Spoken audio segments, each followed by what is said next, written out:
Okay, so I need to learn moves to the song so I can teach the youth group tonight.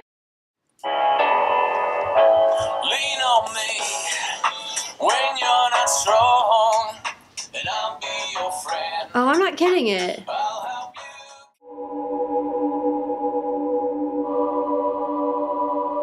When you're not strong, What are you doing? and I'll be That is not a dance move.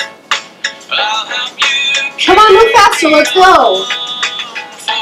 Oh my gosh, this is the most pathetic dancing I think I've ever seen.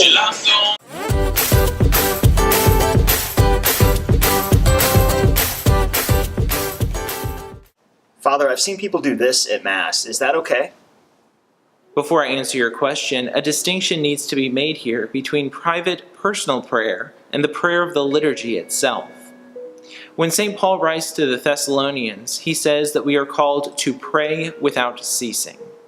Now, I don't know about you, but I don't know of anyone who spends their entire day in the church praying.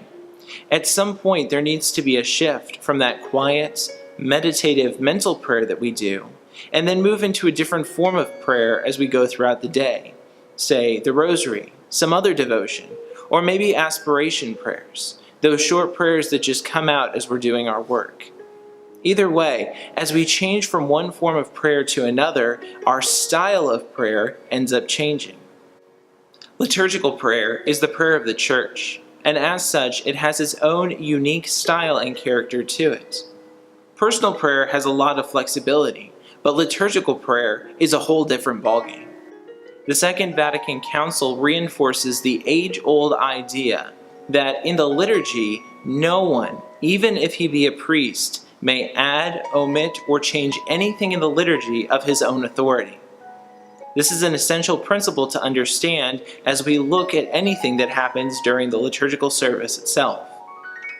In the Mass, when the priest extends his hands, he's entering into what's known as the orans position, Latin for praying.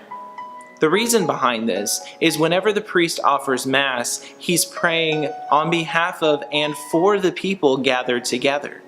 He offers up that prayer of supplication to God for everyone who's gathered, and so it's a very fitting posture for this particular type of prayer. Reading through the rest of the rubrics of the Mass, we see that the priest is the only one who's ever given instruction to take up this particular posture in prayer.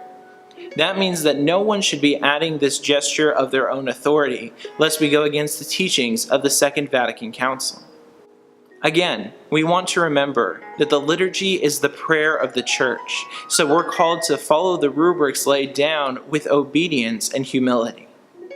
Looking at popular practice, it's during the Our Father that this position is most commonly taken up by the laity.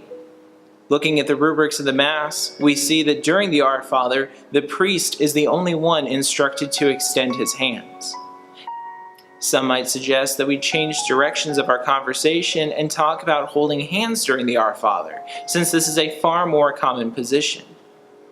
But if everything we've said up to this point is true, then the conversation doesn't change at all. The rubrics give no direction for this posture to be taken up. Even the local bishops, who have direct authority over the liturgy, give no directions of a posture that is to be taken up during this time. So what should we do during the Our Father? Since no rubrics are given for the laity during that time, the usual prayer posture should be held throughout the Our Father. Certain liturgical documents say that the laity are called to pray with their hands together. This is often seen in this particular position, and there's good reason to pray like this. When we hold our hands in what's commonly known as the prayer position, our hands are situated right by our hearts, and then the fingertips are pointing up toward God, symbolizing how when we come to prayer, our hearts are called to be directed toward God.